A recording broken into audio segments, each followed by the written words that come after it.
ક્યારેક છત ઉપર તો ક્યારેક ઘરના આંગણામાં નાનકડી દેશી ચકલીની સંખ્યા ભલે ઓછી થતી જાય છે, પરંતુ તેનો આપણા ઘરમાં આવવો અને માળો બનાવવો ખૂબ જ શુભ માનવામાં આવે છે.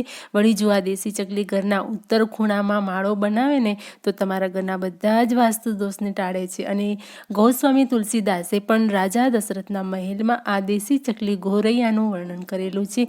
એમ પણ આ ચકલી ઘરમાં કોઈ પણ જગ્યાએ માળો કરે તો શુભ માનવામાં આવે છે. તમે મહાભારતમાં પણ સાંભળ્યું હશે કે મહારાણી કુંતીના મહેલમાં આ ગોરૈયા ચકલીનો માળો હતો. આ ચકલીના આવવાથી જીવનમાં મધુરતા આવે છે, બગડેલા કામ જલ્દીથી થઈ જાય છે. અને જો સવારમાં આ ચકલી તમને જોવા મળી જાય તો આખો દિવસ ખૂબ જ સારો જાય છે. આ ચકલીની જાત ખૂબ જ ઓછી થતી ગઈ અને હવે ખૂબ જ ઓછા પ્રમાણમાં જોવા મળે છે. જો દરેક ઘરમાં આવી રીતે ગોરૈયા ચકલીનો માળો બનાવીને લગાવવામાં આવે તો ફરીથી આ ચકલી આપણા ઘરમાં ચહેકતી મહેકતી જોવા મળશે. તો ચાલો બનાવીએ ફ્રીમાં આવો ચકલીનો માળો.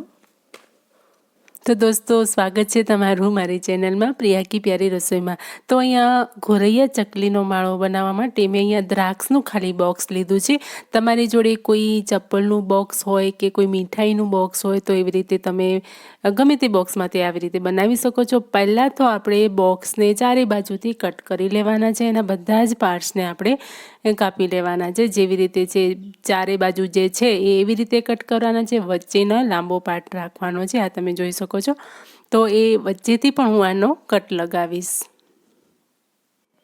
આ બોક્સના દરેક પાર્ટ્સ આપણે આવી રીતે કટ કરવાના છે. અહીંયાથી આ બાજુ થોડુંક એ તૂટેલું છે તો પણ એમાં કંઈ વાંધો નહીં આવે. આવી રીતે કટ કરી લેવાનું છે. આને સાઈડમાં રાખીને પછી બીજી બાજુથી પણ આપણે કટ કરી લેવાનું છે.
અને અહીંયા વચ્ચે જગ્યા હતી તો મેં અહીંયા ડબલ ટેપ લગાવી દીધી છે જેથી ઘર જે છે એકદમ મજબૂત બને.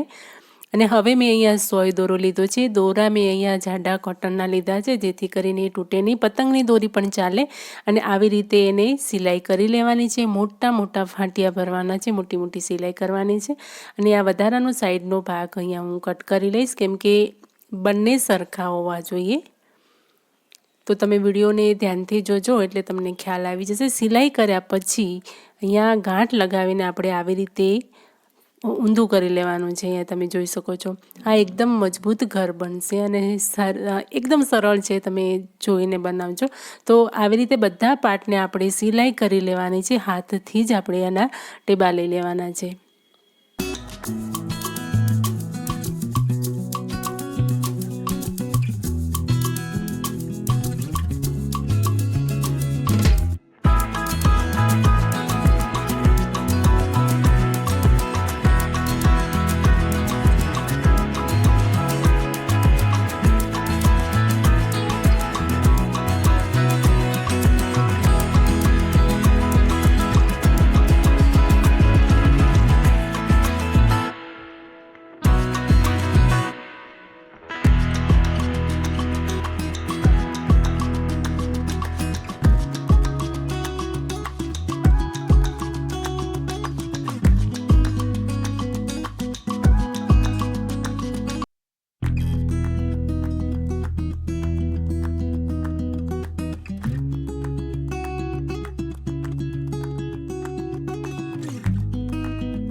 તો અહીંયા તમે લાકડીની જગ્યાએ તૂટેલા અથવા તો નકામા બ્રશનો પણ ઉપયોગ કરી શકો છો. આગળનો ભાગ આપણે કાપી નાખવાનો છે અને જ્યાં હોલ કર્યું ત્યાં આવી રીતે બ્રશને લગાવી દેવાનો છે ફેવિકોલ લગાવીને. તો કલરફુલ બ્રશ હોવાથી એ દેખાવામાં પણ એકદમ સરસ લાગે છે અને આપણું આ ગોરૈયાનું જે ઘર છે એકદમ લાગે છે ને હેવી બંગલો, એને પણ અંદર રહેવાનું મન થાય. તો અહીંયા મેં લગાવી દીધું છે એક અને બીજું અહીંયા લગાવી રહી છું. તો મેં દ્રાક્ષના 2 બોક્સમાંથી 2 ગોરૈયાના ઘર બનાવ્યા છે. તો હવે જોઈએ કે ક્યારે અહીંયા ચકલી આવે છે. તો તમે જોજો કે કેટલી વારમાં અહીંયા ચકલી આવી જાય છે, કેમ કે એ ઘર શોધતી જ હોય છે. અને જેવું મેં ઘર અહીંયા એમનું ભરાવ્યું કે તરત જ ચકલી અહીંયા 3-4 ચકલીઓ આવી ગઈ અને એકદમ ચી ચી કરતી ઘરમાં, આ મારું ઘર છે એમ કરીને તમે જોઈ શકો છો કે તરત જ અહીંયા આવી ગઈ. તો ગોરૈયાને એનું ઘર જોઈતું હોય છે અને એ લોકો આપણી વચ્ચે જ, માનવ વસ્તીની વચ્ચે જ રહેવાનું પસંદ કરે છે, કેમ કે ત્યાં એ સેફ હોય છે. તો આવી રીતે જો તમે ઘર બનાવશો ને ચકલીના, તો આ જે જાતિ એકદમ ભૂસાતી જાય છે ને, તો ફરીથી એ જાતિ આપણામાં આવી જશે. અને નાની એવી આ ચકલીઓને સવારમાં આપણે સાંભળીશું ને, તો આપણો દિવસ પણ ખૂબ જ સારો જશે. તો આશા રાખું છું કે આજનો વિડીયો તમને ગમ્યો હશે. મળું છું આવા જ નવા વિડીયો સાથે.